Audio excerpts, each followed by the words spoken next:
I'm Steve Cooper, I'm 58 and I've been an Amplifon customer since December 2018. And may I call you Steve? You may indeed. Well, it is a pleasure to meet you, Steve, and to hear a bit about your hearing loss journey. I understand you've been really delighted with the difference that hearing aids have made to your life, but let's go back a little bit and start with what happened when you first noticed that your hearing was not what it was. I think it was probably other people noticing. My wife more than anyone else.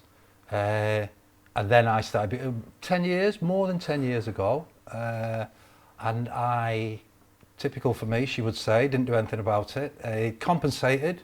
You know, you find ways of leaning in with my good ear or almost lip reading, seeing how people's emotions are. Yeah.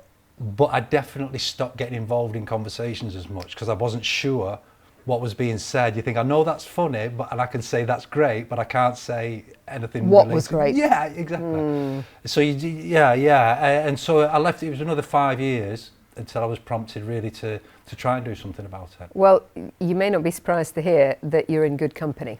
Okay. Sadly, the average person takes between 5 and 10 years to seek help. So, you know, people just don't do it. And I think that, well, I don't know, a lot of people think maybe it's gradual, maybe I'm imagining it, or I'm getting old, whatever it might be. That was definitely something. You don't want to face it, do you? It's like, no, that's not me, that's an old person that happens to. So I think there's a bit of that. Well, interestingly, of course, you were 48, and I think a lot of people assume that this is something that happens to, just people in their 70s and 80s, but it's not true. Are these your first hearing aids since you came to Amplifon? No, they're not. I tried quite a few. I went through my GP at first, and the hearing loss clinic, and down all that road, and they were brilliant. They identified it right, but I don't know. I just don't think they have quite the resources for the kit. And I tried some others, a bit bulky. Some were so loud that the background noise went up at the same time as when I was hearing. And I did get told that your brain adjusts to that over time, which is fine, but I just couldn't get on with them. So I stopped using them in the end. That's not uncommon. I hear that quite a lot. So what was it that brought you to Amplifon? It was a friend of mine. I play ukulele. You might not know this.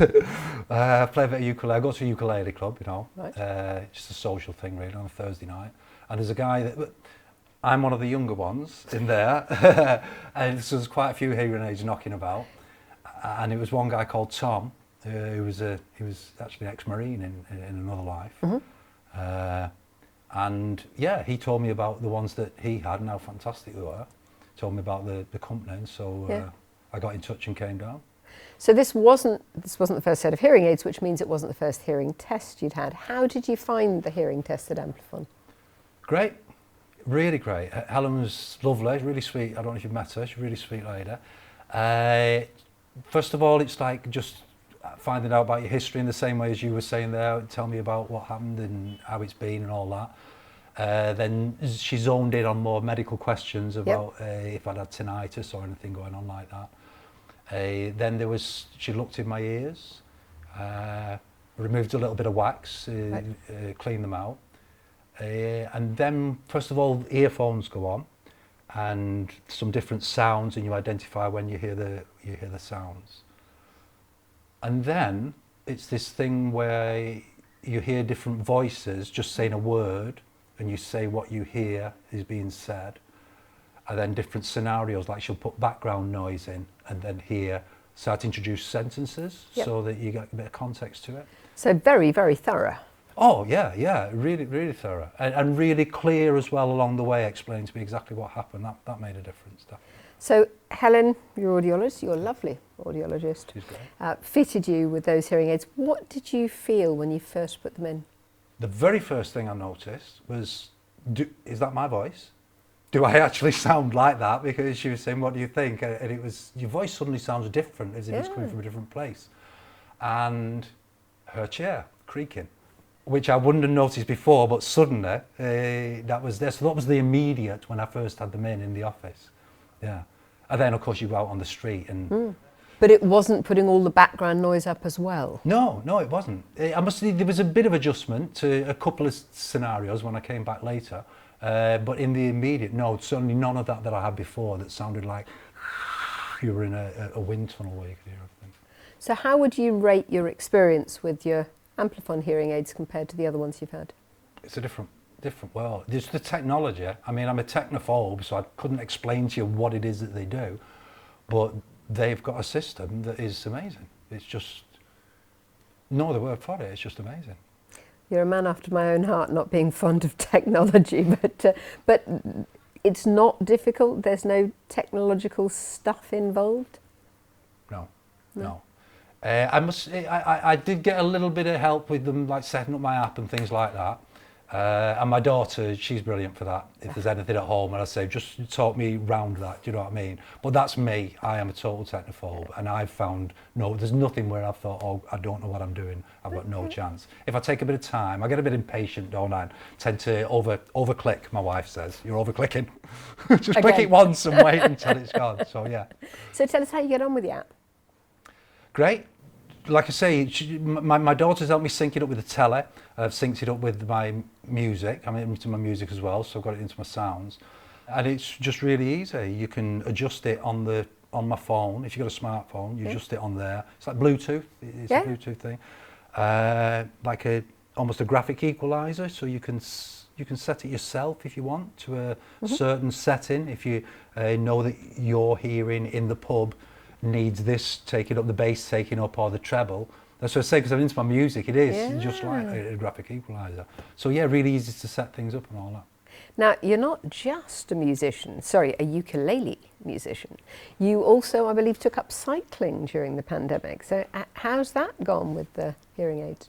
Yeah, and that does make a difference with the app actually, because there is a setting on it which is wind resistance, because when you're actually cycling, obviously the wind, and that can be amplified as well, but you can turn down the wind resistance.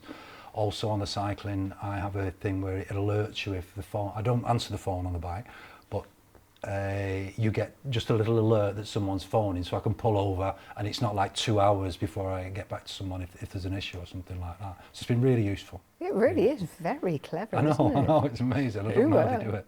Now, what do your family think of it? Oh, yeah, with my wife, it's changed completely. If anything, she noticed more. She came in, did the process with me, so she was in when I had the test. And she's like, you wouldn't have heard that before. So things, but you kid yourself that you're all right. She seems to notice even more.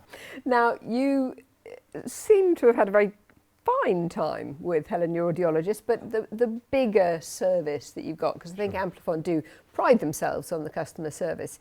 Do you think that's a really important part? Yeah. I mean, because I don't want to go on about other hearing aids that I've had, but you can wait a long time before you see someone if there's an adjustment or you want to find out something else.